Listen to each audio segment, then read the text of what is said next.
Well, good afternoon, everybody. My name is Trish Strahan. I'm with the Office of Statewide Health Planning and Development with the Healthcare Workforce Development Division. On behalf of OSHPD, I'd like to welcome you to today's webinar on guiding vets and active military to supportive services.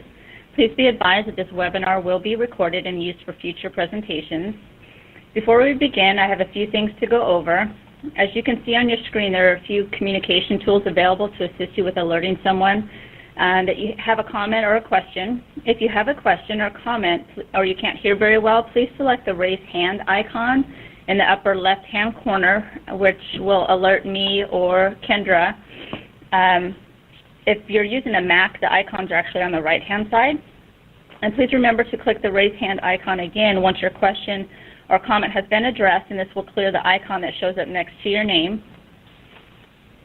To send a note or a question, to send a question or a comment to me or to Kendra and Joe, please use the send note icon, and that is to the right of the raise hand icon, and a new window will appear, and then you select the person that you would like to send that note to. And we just ask that you send all questions and notes to Kendra and Joe, and then time will be given at the end of the presentation to address any of those questions received during the presentation.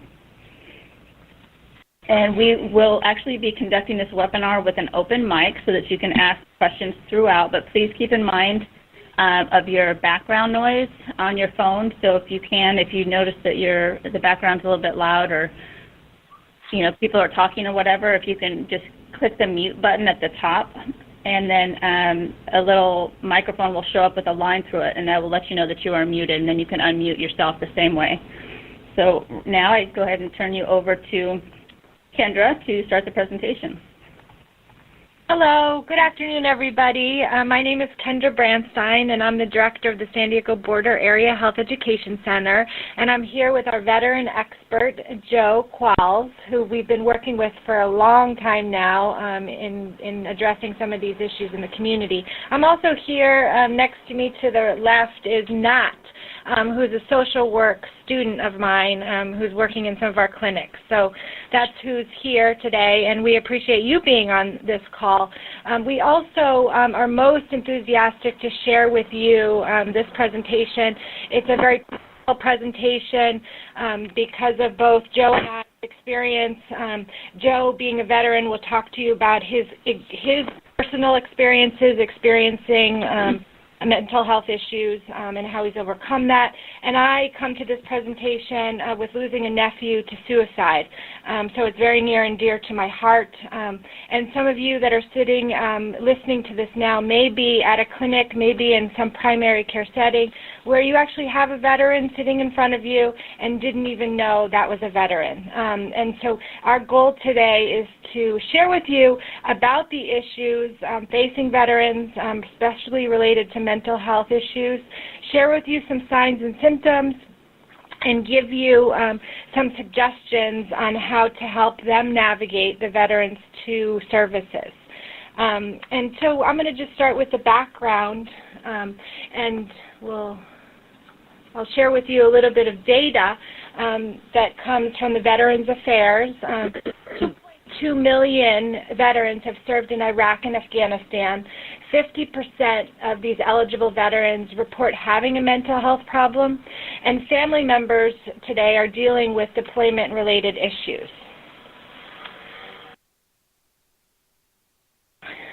Veterans and mental health issues is a big one.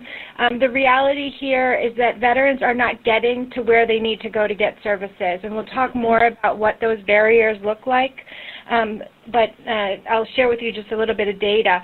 So approximately 23 veterans a day take their lives, and that includes, in the 23, one active duty service member a day.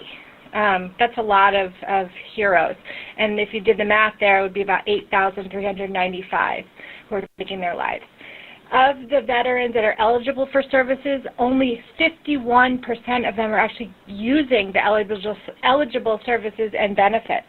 So this, again, shows the barriers. There's some extreme barriers around the VA system, although they're working to try and improve those. Joe is going to go into greater detail on what those are. The access issues there is a barrier. Also, some of the cultural awareness and sensitivity issues is a barrier for the veterans. Not everyone who's at the VA and in some of the places that intend to help the veterans are culturally aware of where they've come from and what they've experienced. Everything that I've learned about veterans comes from Joe, so he'll be able to give you all the details there when he presents. The insurance issues also, waiting for the claims to be processed in order to receive services is a barrier.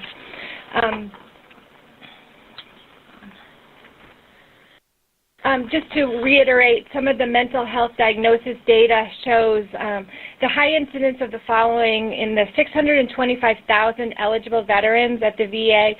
The four major issues that they're coming up with is PSD, which is post-traumatic stress syndrome, depressive and neurotic disorders, affective psychosis, substance abuse, and suicide. We're going to touch on PTSD, we'll touch on depression, we'll touch on traumatic brain injury in this presentation, and do as much as we can to give you an overview.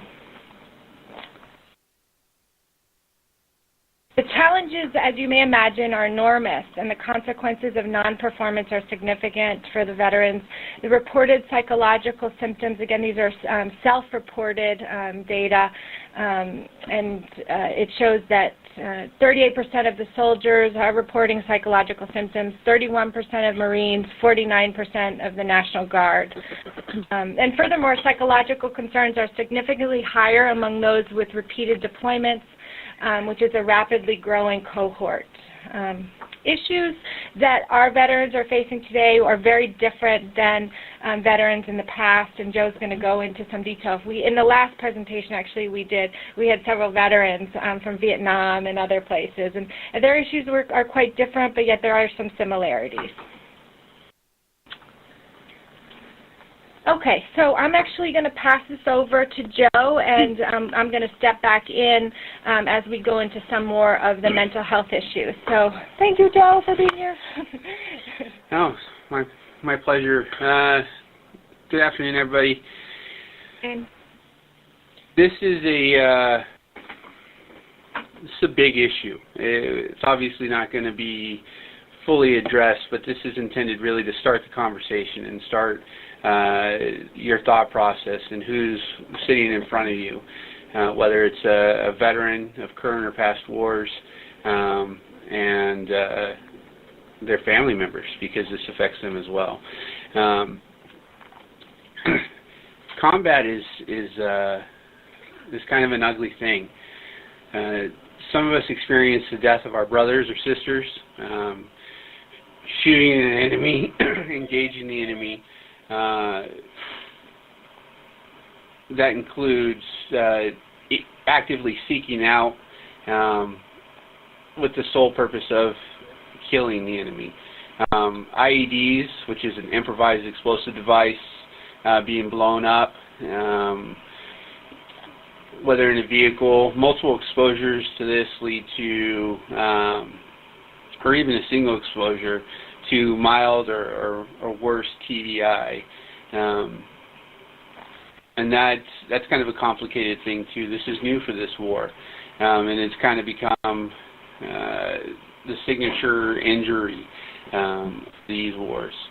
And then responsible for the death of a combatant, I just touched on that. And again, the infantry is the only one with the job that says to close with and destroy, and that's in our SOP, our standard operating procedure. So, but that doesn't mean that someone who, say, signed up as a cook, didn't get pulled for some sort of duty and found himself in the middle of combat situation. So it's pretty complex. But there is a certain mentality that comes with seeking and destroying, and that leads to a lot of mental health questions, doubts, and eventually problems. So the military is a unique subculture. a little bit sick and twisted, a little bit steeped in tradition, rituals. The very first thing you do when you sign in, you pledge to fight this country's enemies, both foreign and domestic. You essentially give up those rights, those freedoms. You are no longer allowed to speak freely. You are no longer allowed to really act on your own accord. You are now a member of the military. A couple of more humorous ones, and this speaks to the mentality, is one of the things we say during bayonet training. And bayonet is the knife that you affix to the end of your rifle for close quarters combat. The first thing, you need to notice your surroundings. Why is the sky blue? Because God loves the infantry. Light blue or sky blue is the color of the infantry across it's the Marine Corps and the Army. We're the only two that have an infantry. And then what makes the green grass grow? Blood, blood, blood makes the green grass grow. So this is something that we chant during basic training or boot camp. And this is, you ask any military service member, they'd probably be able to, if you say that, they would chuckle a little bit. Hierarchy, we're very much rank structured. Follow orders, give orders. And this becomes interesting because everything is self-denying in the military. Everything is about the person, about the mission. It's not about you. You teach the guy below you or the gal below you your job so that if you get killed, they can step up and take the job. There's always someone to replace you. Important in this equation. Next, please. So you have the branches. Now, Department of Defense is responsible for the Air Force, the Army, the Marines, and the Navy. The Marines are actually a department of the Navy. It's the Navy's infantry, essentially. You ask a Marine, they'll tell you they're the men's department of the Navy. The Coast Guard actually falls under Department of Homeland Security, though they've had roles in wars, including Iraq. Not sure of the role in Afghanistan, but they do have an active role in counterterrorism and Homeland Security. There are different statuses: active duty, National Guard, Reserve, and then you have your retired and you have your veterans. Now, a veteran is simply someone who has served and someone who has served and is discharged. They've done their time of service and they're out. Someone who's retired could be they've done their 20 years or they've been medically retired due to either mental health or physical injury. The National Guard is an interesting entity. It is governed and dictated by the state. It's funded by the state. The awards come from the governor. They don't come from the president. So though they go overseas and they fight and they do the same job that we do in the combat zone, they face special circumstances and different challenges. And the reserve is the same time commitment as the National Guard, though it is a national or federal entity.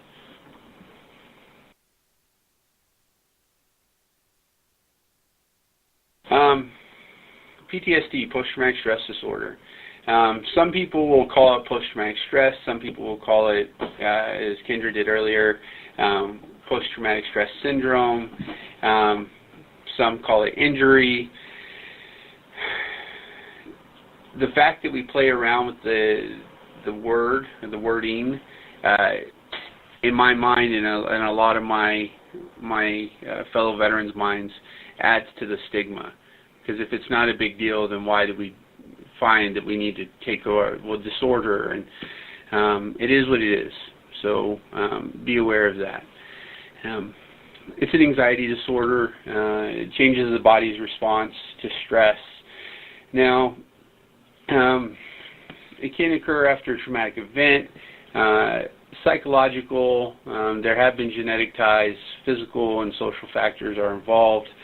The cause is unknown. The interesting part of this, and you think about PTSD can happen with someone who is in a car accident or something like that locally, or a singular traumatic event. The special part of PTSD among combat veterans is that you take that fear. So say you were in a car accident, that moment just before you collide, you feel helpless, that fear, the adrenaline, the fight or flight, the feeling of being trapped.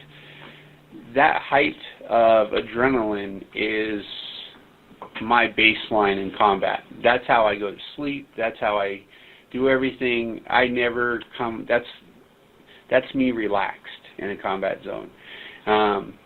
Now everything else is on top of that. Multi-casualty incidents, whether it's from a suicide bomber, a vehicle-borne improvised explosive device, or just an improvised explosive device, ambushes, the chaos, everything adds to that. It becomes, they call it combat senses. Oh, you can smell better, you can hear better. No, it's simply it's pure survival, and the body adapts to that. The letdown, however, is the worst letdown ever. After the aftermath of, say, an ambush, all heck's broken loose, your training kicks in, you shoot, move, communicate, you kill the enemy, you treat those of you who've been hurt, and then you move on with the mission. The aftermath comes when that soldier or Marine, or just simply that service member, is settling down for the night, or when they're on guard duty, quiet, or they're in the shower, or something like that. All of a sudden, these emotions come through, and it's hard to deal with. Putting your buddies in a body bag, just dealing with all this different stuff. Again, very complex. Signs and symptoms. You come home, and you would think that, I'm on U.S. soil, I'm safe. Truth be told, no. Simple things. The smell of trash on a hot day reminds us of overseas. Sewage. Different things will trigger a re-experiencing of the traumatic event. Seeing somebody that looks like something. East County of San Diego down here, and I'm sure wherever you're from, has a pocket of Middle Eastern culture, to include strict Muslim. So wearing the clothing and how they act and go about their daily business, that could be very traumatic and triggering for a combat veteran. Avoidance is kind of the tricky thing for PTSD among combat veterans. We just want to avoid it. We don't want to deal with it. We don't want to think about it. We don't want to hear about it. But that actually becomes one of the big barriers to treatment. Increased anxiety, emotional arousal. There's no equilibrium. We're either on or we're off, and we can't control it. 1 minute I'm angry, the next minute I'm crying. My wife jokingly says I'm a menopausal female. As insensitive as that is, it is almost in a humoristic way true. Nightmares. Here's where the avoidance comes back in. I don't want to go to sleep, so I'm up till midnight or 2, and then once I finally do pass out, I'll have a nightmare, and then I'm up again. So on average, 3 to 4 hours of sleep is what I get, and that's pretty consistent with my fellow veterans. Numbing. I try to explain this to my wife. I love her, but I don't feel that love. I don't feel anything anymore, and a lot of us do. When you seek out and destroy another human being repeatedly and repeatedly, and you watch your brothers and sisters be killed or injured, and that emotional range is taxing, to say the least. So we just shut it off. But there's really no on button unless we talk about the increase to the extremes of everything. Isolation, we call it bunkering up.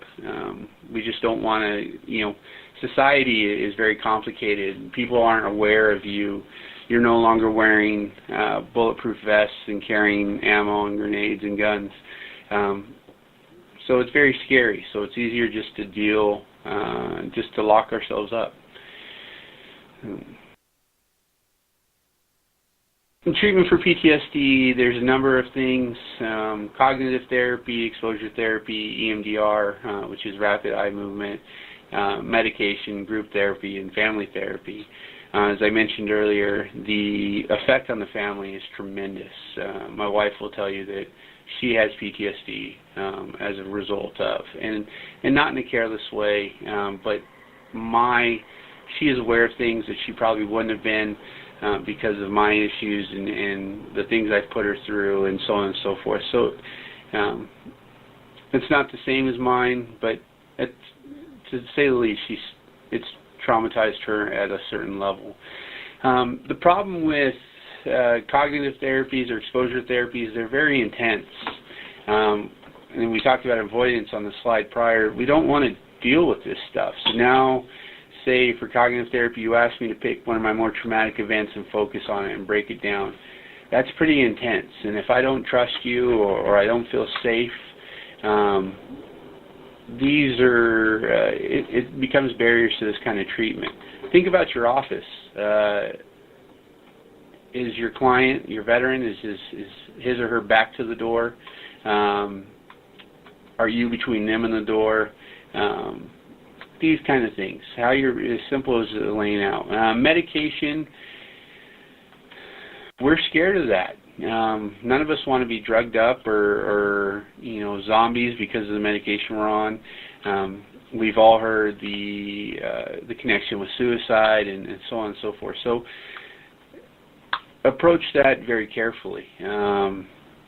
Group therapy with this generation is hit or miss. With the older generations, Vietnam, for example, group therapy is quite effective. This generation, not so much. Now, a social group setting, i.e. playing sports, so rec therapy or so on, involving other veterans, is quite successful. Family is very integral because often family doesn't want to deal with it. They don't know what to do, so they just ignore it. Treatment lasts 3 to 6 months. For any of those therapies, absolutely. What we're seeing in my experience, I left combat in 2005, and I'm still struggling. Vietnam vets are still struggling. Now, I have an earlier start, meaning proximity to my combat experience, getting help. But the unwritten thought is this is kind of a lifetime of deal. If it was easy as fixing in 12 sessions, we wouldn't be having this conference or this webinar. So it is quite complex. Now, the barriers to care. I've kind of touched on them a little bit. You cannot go to combat without having some sort of effect, unless you're a sociopath. It really is just the simple fact of going to a place where you could die at any minute is traumatizing. A mortar can come through the roof of your container that you're sleeping in. A suicide bomber can walk into the chow hall. So you may think, hey, I'm on the base and I'm safe. It's not a reality. Perception of peers. It is everything we do in the military is overcoming mental and physical weakness. I'm scared of jumping out of planes. Do it anyway. as an infantryman, I go towards the fire. Someone's shooting at me, and I go towards it. I crave it. I want it. That's how we teach everybody. Even though that fear is telling you to get down or to run away, you keep moving. We call all that stuff mental weakness. That's what it's lumped under. So it's a cultural thing. Everything you do, hey, I bet you I could do 100 miles in a day. That soldier will run, walk, crawl until he literally dies just to meet that goal. And if he doesn't, it's because he was mentally weak. So these are the things that are, that's the cultural barrier. And, I don't want to be perceived as weak. Some of the processes in the military of how they identify or treat people who say, hey, I'm having trouble dealing with this stuff, just don't want to deal with it. And then you feel ashamed, and this ties in with the survivor's guilt and so on and so forth. There's always someone, and here's the other cultural piece is self-denying. There's someone who saw worse. There's someone who did more. There's so on and so forth. At least I'm home. How dare I, have, who am I to have the right to be struggling? So these, again, very complex. The VA system, though they are trying to do they're on the cutting edge in some fronts, and they're doing the best they can, as many of us are.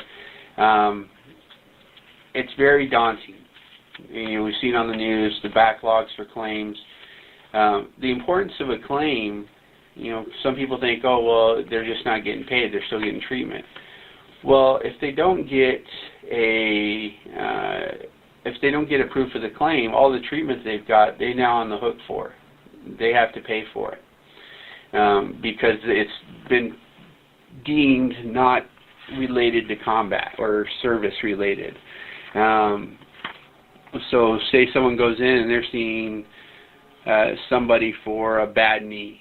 Simple as a bad knee, as related to service. Well, if the claim comes back and says, well, you know what, you played high school football, we think the knee injury is because of that. Now all that treatment, to include MRIs and PTSD, because let's remember it's a teaching hospital, so they do all the workups. You have to go through every step.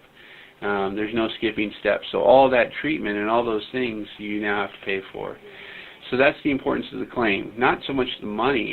Absolutely, a lot of these guys and gals aren't working, or they're not able to hold full-time jobs, so the money is a sustainment issue.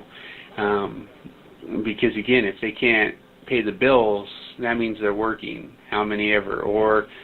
So that leads to going homeless. That leads to, it's, again, very cumbersome. Insurance, that speaks to the claims piece, but some of these veterans come out and they're able to get jobs, so they get private insurance.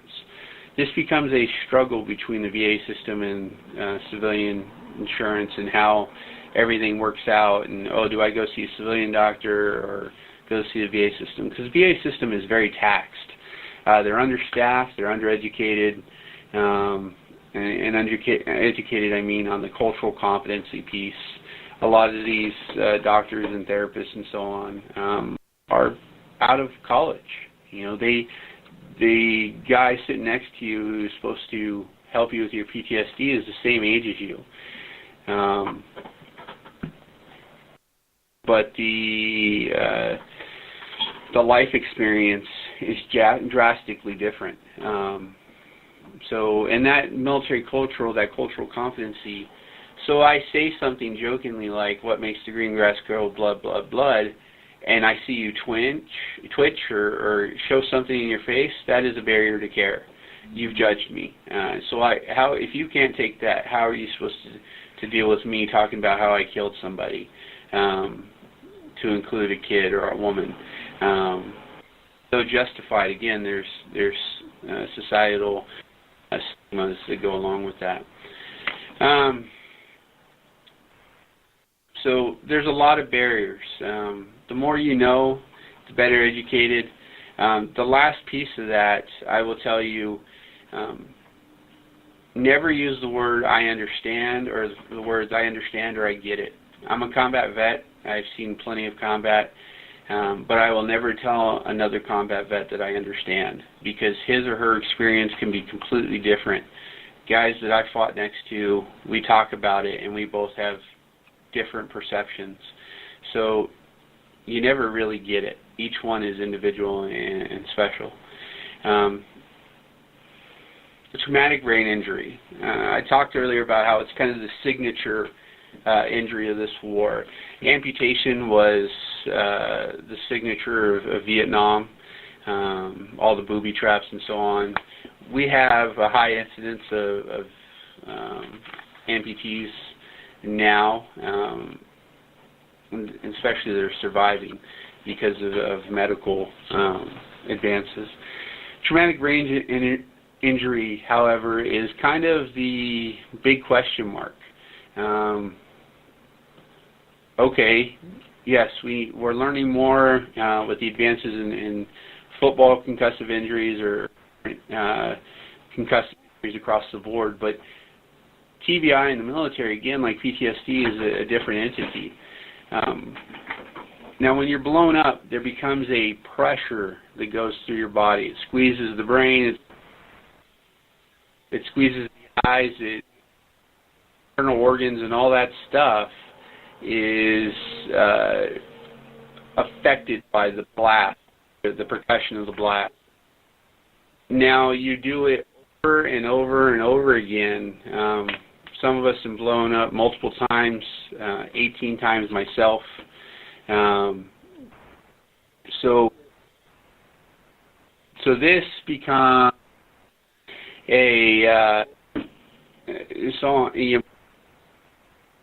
and as we're learning now, it doesn't heal. It takes it takes therapy to do so. Much like rehabbing an injury, you need to rehab your brain. And the other tricky piece of this is the symptoms of TBI mirror the symptoms of PTSD. Mood swings, anger, memory loss, stuff like that. Mild and severe. So we try to put everything in a grouping the best we can, but again, this is a wide category, and we're just trying to learn. For mild concussive or mild TBI classification, it starts off with a loss of consciousness and or confusion and disorientation in shorter than 30 minutes. You're not going to see anything on your MRI or CAT scan, even down the road, even though the veteran is experiencing signs and symptoms still from this brain injury. You're not going to see anything on these scans or these studies. The long-term effects or the kind of doting effects, the headache, difficulty thinking, memory problems, attention deficits, mood swings and frustration. Again, some of those mirror PTSD.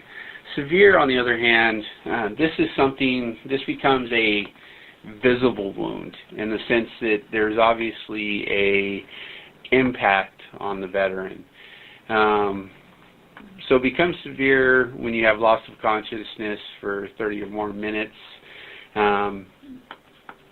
memory loss, injury or penetrating skull injury longer than 24 hours.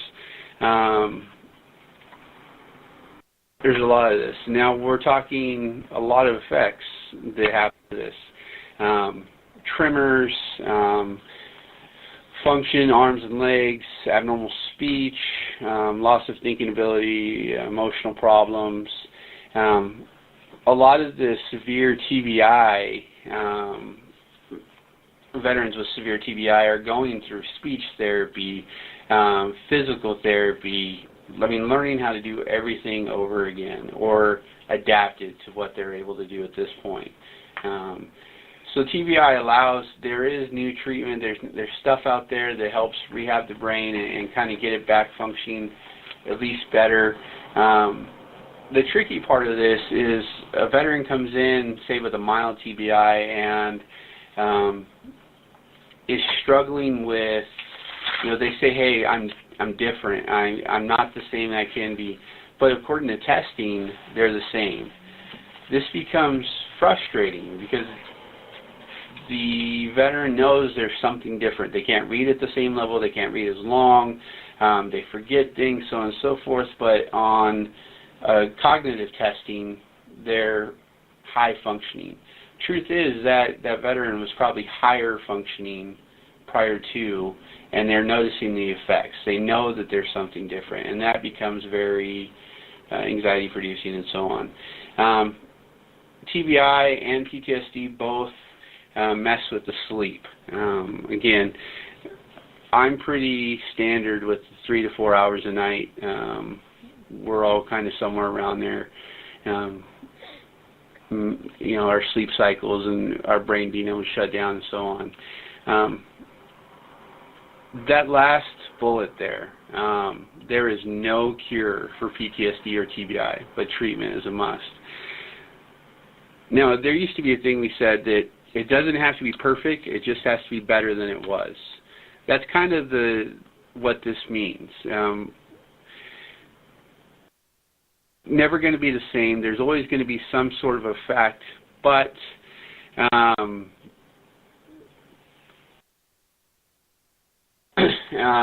there is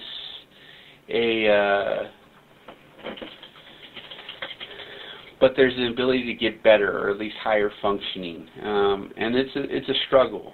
Again, it affects every piece of life.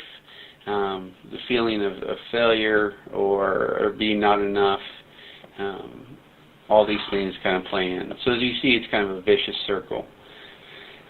Depression. Depression and PTSD are often co-occurring. The depression is probably the one that's diagnosed the most. Depression is more acceptable than actual PTSD, or what they'll call this transitional depression. That was my first diagnosis. You really see it, the veteran or the soldier active duty, and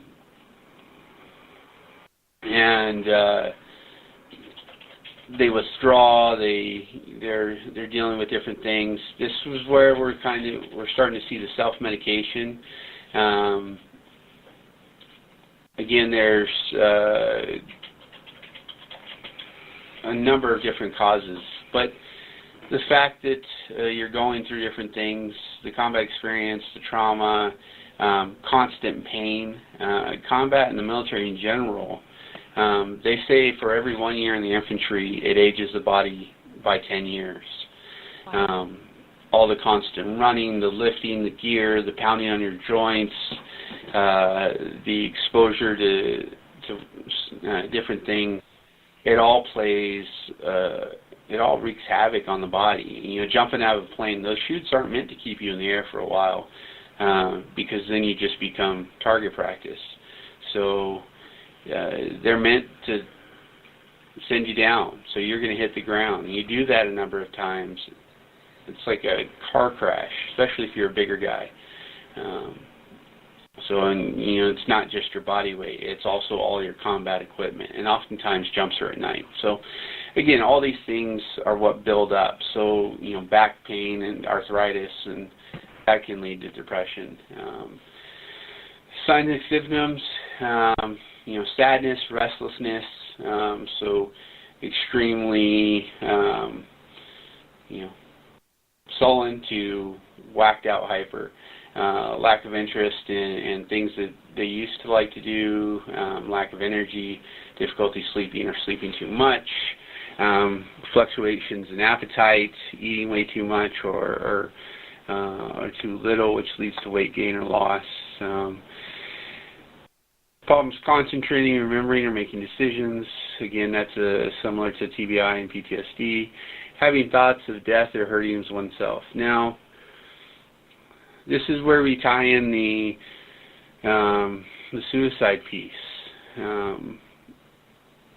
No one can pin it on whether it's depression or PTSD or TBI or a mixture of the three or the two or whatever. but we're starting to see that, and again, there becomes self-doubt, and all this stuff kind of spurns on the next one. Guiding towards treatment, that's kind of an uphill battle. Oftentimes it takes a peer to vouch. It's almost like the mob. It's like, hey, you vouch for this guy? Yeah, I vouch for this guy. Because trust is a huge thing. I'm not going to go someplace and feel like a crazy person, or feel like I've got some kid sitting in front of me that has no clue. Or someone who is my elder, but again has no clue, or differing opinions of the war, or a soldier, or so on and so forth. So support is a huge thing. Listening, again, you don't get it, but you're there. Medication, psychotherapy, a combination of the two. Prior to those, I would suggest, and what I'm seeing a lot, and especially for myself, something that falls under recreational therapy. And again, social, being around other warriors, other veterans. It brings some normalcy. It allows them to get outside their skin, outside their head, and just kind of be and compete again. So these are the different things. Okay. Self-medicating and drug use. Now, the alcohol is kind of a cultural thing. I mean, we start off with grog, which is a compilation of alcohols that signify the different battles or wars that each unit was in. So this could be pretty extensive, and then everybody drinks. Getting crazy, getting into fights in the bars and so on, it's kind of a rite of passage. It's okay to show up to formation in the morning drunk, literally drunk. As long as you don't fall out of the run in the morning, you're not going to deal with any consequences. And then this is more socially acceptable. As long as it doesn't affect outside, you can be an alcoholic. So we tend to gravitate towards that. Drugs find their way in. Often in this population, we're dealing with painkillers, which become a gateway to other drugs. Just trying to stop the pain, whether it's physical or mental. But the predominant is going to be alcohol, and we're seeing more of that.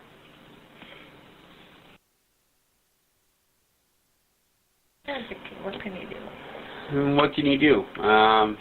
This is a start. Listen to me talk for a little bit and tell you just a tiny bit to scratch the surface. But like I said, this is to start the ball rolling, to start the conversation. Continue to educate yourself. Become culturally competent. Learn more of how it affects. Listen.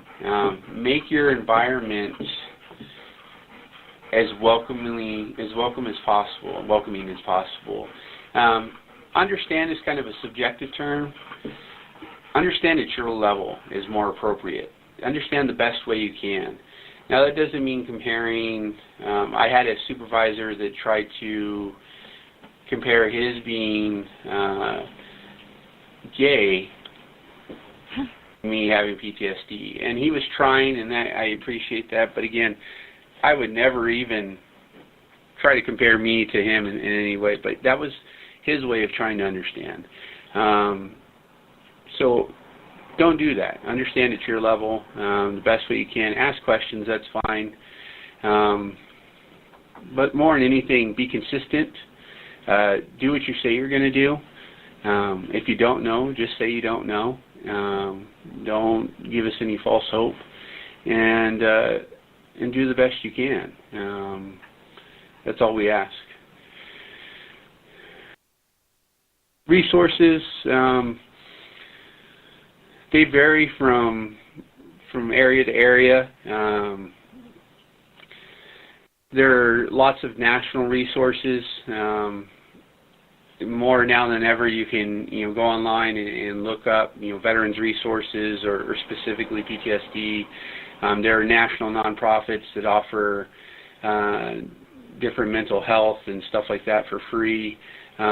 Just because you can't help them doesn't mean, or right there and right then doesn't mean you can't help them. You can be the open doorway to the next step. So each area has a vet center, but that is going to be common only, or dealing with mental or military sexual trauma, which again is a growing problem. 2-on-1, some areas have it, some don't. The VA is a good place if you are somewhere remote, and you can always contact them and they can put you in contact with different resources. But really the internet and research, finding out what's local, contacting them, and having that open doorway is probably the best policy. And we hope that that actually concludes our presentation. We're hopeful that this information that Joe and I have provided has given you some awareness of who may be sitting in front of you. I know that many of our primary care clinics, at least in San Diego and other places, aren't necessarily going to ask if you're a veteran. And so, of course, with some of these signs, it may be something to ask the person sitting in front of you and help guide them to where they need to go. I know for sure that there are more and more veterans in San Diego, at least, that are reaching out to community clinics and getting help in that way. And going into those clinics oftentimes undefined as being a veteran, but at least they're getting. And when Joe and I do this presentation, we often have people that are interacting with veterans in a variety of ways, especially the employment career centers, and helping them get to where they need to go is what we're about. And if you need help identifying other resources in your area, please reach out to us. Our email is included, and we'll be happy to help you. Yep. Does anybody have any questions? I do. Can you hear me? Yes. This is Virginia, and thank you, Joe and Kendra, for a very profound and informative presentation. I wanted to ask Joe you about clinicians in the primary care setting. One of the things you mentioned, don't ever say to anyone, I understand, and how true that is because none of us ever have the same experience. Are there any things, Joe, that you would recommend that clinicians should ask you or fellow veterans coming into the primary care office? Useful questions to approach you? Is there anything that you recommend? I think identifying that they have served, because then this becomes a valuable piece of history and helping you deal or diagnose whatever the problem is sitting in front of you for primary care. Mm-hmm. So, just I guess those the basic investigative questions that would that you probably already do, but really prying and looking into it. And some will say, yeah, I was in the military or so on. Don't let it go. Okay, well, tell me about that. How long were you in, and so on and so forth. One, that tells the veteran that you're not going to shy away from it, and two, you're probably going to get a better picture of what that veteran's dealing with. Oftentimes, what brings them in is only scratching the surface. Like I said, a lot of these veterans are dealing with multiple issues, so they're coming in for chronic pain in their back. Well, there's a depression screening that could probably be done, and these, when we go to the VA, suicide again is this big thing. So I get asked if I want to hurt myself at least a dozen times every time I go to the VA. It's ridiculous, and by the time I leave, I kind of want to, just because I've been asked so many times. So finding a way to do these screenings and ask these questions without throwing it in their face. These are good things. And it comes down to, I think, and excuse me if this comes out wrong, but good social skills. We often, each person comes in, especially in the community clinics, you see so many people, just coming in. It's hard to give something to each patient. But if you do it for a veteran, you're going to get a lot more. And in some cases, you may be the first step to saving that veteran's life. And Jenny, just to add from some of the other veterans that we've interacted with in these presentations, there's the basic cultural sensitivity with them, especially with some of the fear that they come into with providers and some of the stereotypes that they may have of providers, helping the veterans trust and sort of building that empathy that isn't necessarily happening with other cultures as needed. But even simply, Joe already said this, but I've heard this over and over again, having their back to the wall or back to the door. That's not the way to work with a veteran. That puts them on guard. It's fear evoking. And then, just oftentimes people want to say thank you for their service, and I've been told that that's, veterans don't know how to respond oftentimes. It puts this additional pressure on them. And in a clinical setting, I think just, in some ways there's a real need to get veterans like Joe and others to do awareness and sensitivity in the clinics, especially as this population reaches out to their local neighborhoods to get care. Well said. Yeah, it very much, being aware of who is dealing with you, making them feel as human as possible. We already feel ostracized. We already feel uncomfortable in our own skin. We're very self-deprecating. So, there's a lot of stuff that we're doing. So for someone to treat us like a human being, to be somewhat aware of the things that we've done or gone through, again, having that open door policy, building that trust, saying thank you is okay, but like a lot of times I'll be thanked and I'll say, oh, no worries. No, thank you. No worries. I appreciate it. Say thank you by how you treat me. And say thank you by learning about me and my brothers and sisters. That's how you truly say thank you. So, yeah.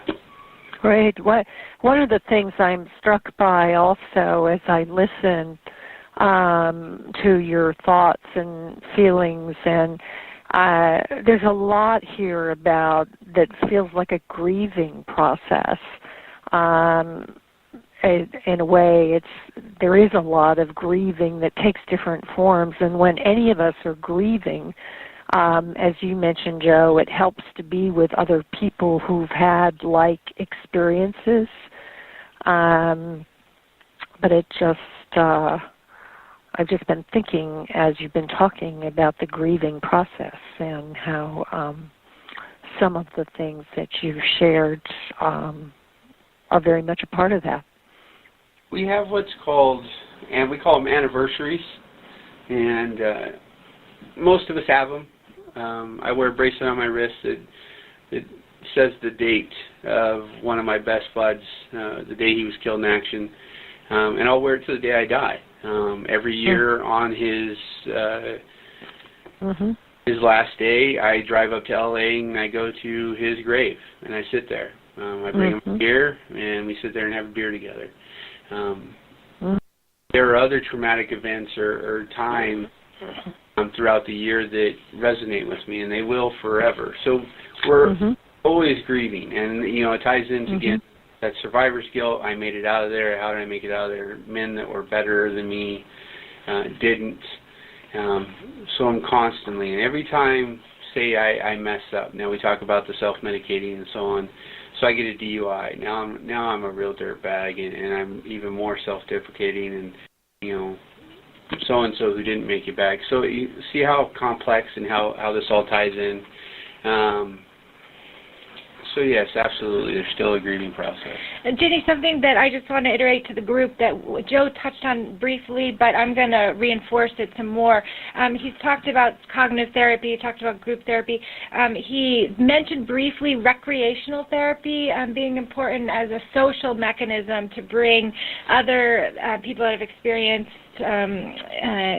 combat experiences together. So Joe actually has taken up cycling as one of those activities.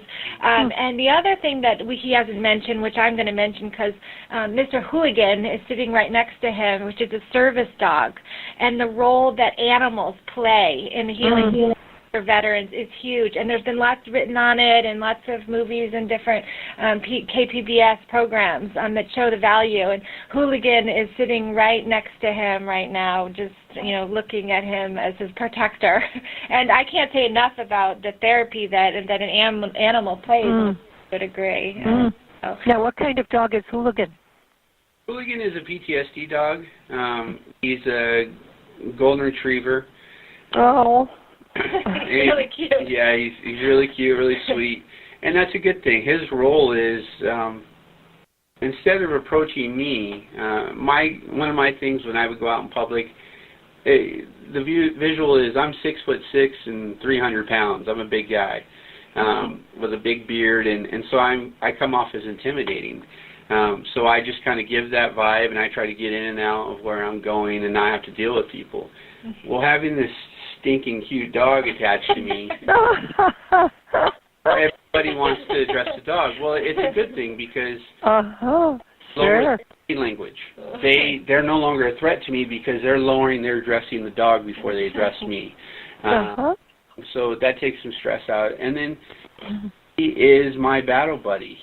When I get anxious and everything, he'll come up and stick his nose in my face. Right? You should see him right now. Yeah. That's great. He gets me isolating. I have to take him out. I have to go throw the ball for him. So I can't just sit there and wallow and stuff for a long time. This is a really horrible example, but this really proved how loyal and how important and how much he intuitively gets his job. A couple weekends ago, I got pretty intoxicated and ended up passing out on a buddy's bed, guest bed. He jumped on the bed and faced the door and stayed awake the entire night. Every time I saw me, he was sitting there looking at him. Like, who are you? What are you doing? I got him. And Hooligan's not aggressive by any stretch of the imagination, but he will protect me. He will be my battle buddy. So it does allow me to relax some. And we're seeing this with equine therapy, dealing with horses, and equine therapy. Different things like that. A lot more and more of us are getting service dogs, and and then recreational therapy again. I fly fish, I cycle, going out and being an athlete again, challenging myself, hooking up with other warriors while I'm doing these things. All good things, and oftentimes the catalyst to traditional therapies are in office therapy. So if you're not having any success with that veteran, having an open door or an opportunity to go do something else, they'll often come back to you and be ready for the more intense stuff. Any other questions? Very helpful. Good. Okay, well, feel free to get in touch with us if we can help you access local resources in your area. And in the meantime, please pass on the information that we've shared to others who may not know this issue and may have a friend or know somebody that's struggling to get into mental health services at the VA. And there's other places they can go. Thank you.